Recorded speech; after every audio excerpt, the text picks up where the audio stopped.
Hello dear friend. यार एक मज़ेदार सा क्वेश्चन करते हैं और देखो मिलकर। A point mass 1 kg collides elastically with a stationary point mass of 5 kg। देखो 1 kg का एक पार्टिकल है जो मूव करता आ रहा होगा किसी स्पीड से, हमें नहीं पता कि उसकी स्पीड कितनी है, लेकिन ये आगे जाके 5 kg के एक पार्टिकल से टकराता है जो रेस्ट में है।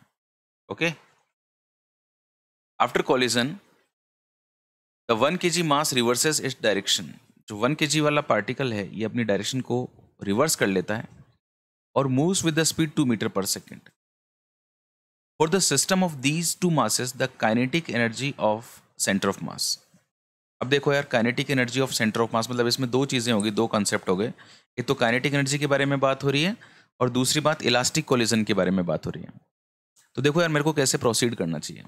पहली बात तो मेरे को अगर काइनेटिक एनर्जी चाहिए तो मेरे को पहले सेंटर ऑफ मास की वेलोसिटी चाहिए होगी, क्योंकि काइनेटिक एनर्जी जो होगी पूरे सेंटर ऑफ मास की वो होगी हाफ एम।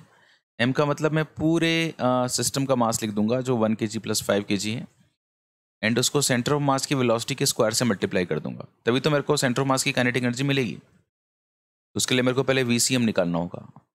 देखो यार, सेंटर ऑफ मास की वेलोसिटी का फॉर्मूला होता है m1v1 plus m2v2 upon m1 plus m2।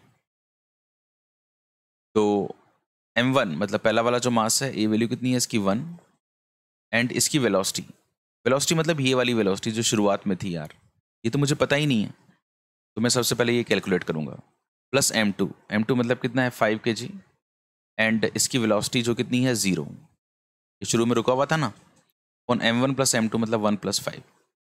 यार ये वाली जगह खाली है, मतलब मेरे को कॉलिजन के पहले इसकी स्पीड बतानी है।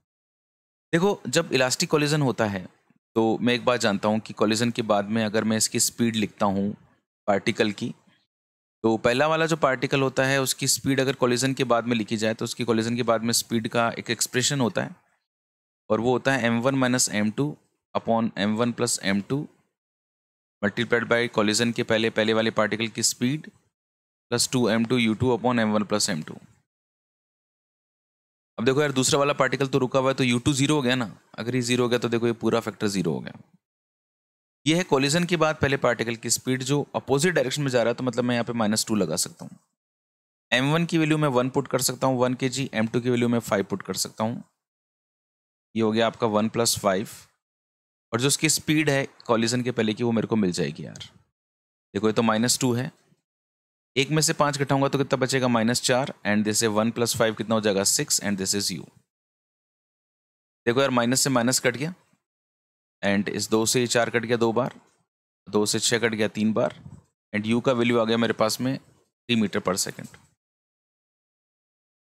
ओके, कॉलिजन के पहले की वेलोसिटी निकाल डाली है भाई अपन लोगों ने, तो ये मैंने 3 पुट कर दिया यहाँ पे, तो ये हो गया 3/6 मतलब हाफ मीटर पर सेकेंड। ये मेरे पास सेंटर ऑफ मास की वेलोसिटी आ चुकी है यार।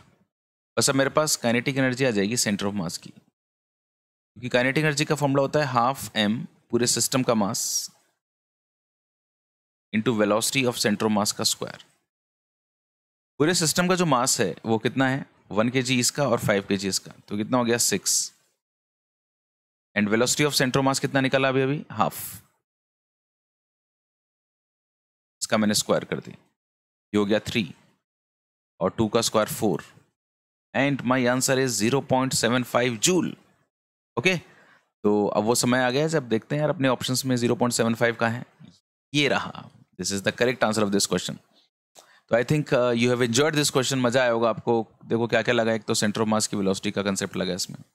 ओके, सेंटर ऑफ मास की काइनेटिक एनर्जी के लिए निकालना है, इसलिए मैंने मेहनत करके VCM निकाला, एंड मुझे ये एक्सप्रेशन भी पता होना चाहिए कि इलास्टिक कॉलिजन में कॉलिजन के बाद में पहले पार्टिकल की स्पीड क्या होती है। डन।